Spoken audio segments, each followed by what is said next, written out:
नमस्कार. मी विजय बागेडी, अपक्ष उमेदवार अर्ज मागे घेतलेला आहे आणि मी तमनगड रवी पाटील यांना पाठिंबा दिलेला आहे आणि पाठिंबा पण जाहीर केलेला होता. या अनुषंगाने 288 विधानसभा मतदारसंघ जत निवडणुकीचा एक वेगळेच वळण चाललेलं आहे. निवडणुकीचा जातीवाद प्रचार चालू होत आहे. जातीवादचा आगडोंब उमटत आहे जतमध्ये. हे आगडोंब इथपर्यंत पोहोचले आहे की लिंगायत धर्माचं अस्तित्व संपवण्याचा प्रयत्न करीत आहेत काही लोक समाजकंटकांनी. त्या समाजकंटकावरती आमचा जाहीर निषेध आहे लिंगायत समाजातर्फे.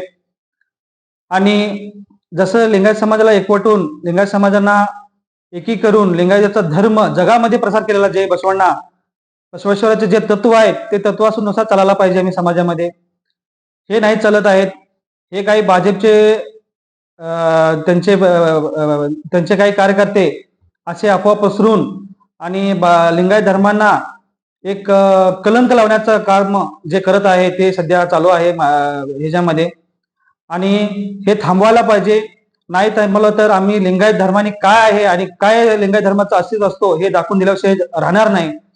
आणि दुसरी गोष्ट म्हटलं तर आमच्या स्वामीवरती अन्याय होत आहे. स्वामीवरती रोड तिथं थांबून रोडवरती काहीतरी दमदाटी करायचे, शिवीगाळ करायचे, हे पण जाहीर निषेध करतो आम्ही लिंगायत समाजातर्फे.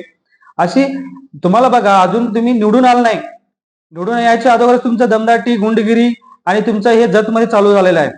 जर तुम्ही निवडून आला तर लिंगायत धर्माचं अस्तित्व काय राहणार आहे हे या ठिकाणी विचार करायला पाहिजे. आणि मी लिंगायत समाज बांधवांना पण मी विनंती करतो की बाबांनो, तुम्ही जर ह्या समाजकंटकांच्या पाठीमागे राहून जर तुम्ही मतदान करणार असेल तर नक्की 20 तारखेला तुम्ही विचार करावा लागेल आणि विचार करून तुम्ही मतदान करा. एका लिंगायत समाजाला तुम्ही सपोर्ट करा आणि लिंगायतचं अस्तित्व काय आम्ही दाखवून देऊया.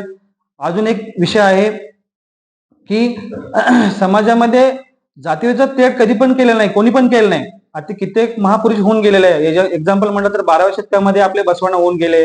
बसवण्णांनी आपल्या त्यांच्या काळामध्ये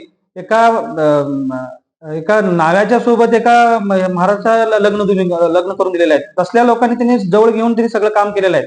पण तुम्ही जे जातीभाव करताय हे चुकीचं आहे. आणि परत दुसरी म्हटलं तर त्यांनी जसं लोकांना गोळा करून त्यांची सभा घ्यायचे, त्यांच्या मंडपामध्ये हे करायचे, तसे तुम्ही करा, नाही म्हणत नाही. पण हे जे काही तुम्ही वेगळं वळण लावलेलं आहे, राजकारणाचं जे वेगळं वळण चालू आहे, हे अद्याप ह्याचा जाहीर निषेध म्हणून मी एक अपक्ष उमेदवार मी हे करतो. आणि हे थांबलं पाहिजे. नाही थांबलं तर आमच्यापर्यंत आम्ही पण दाखवून देऊ की आमचं अस्तित्व कायम सिद्ध करून देतो.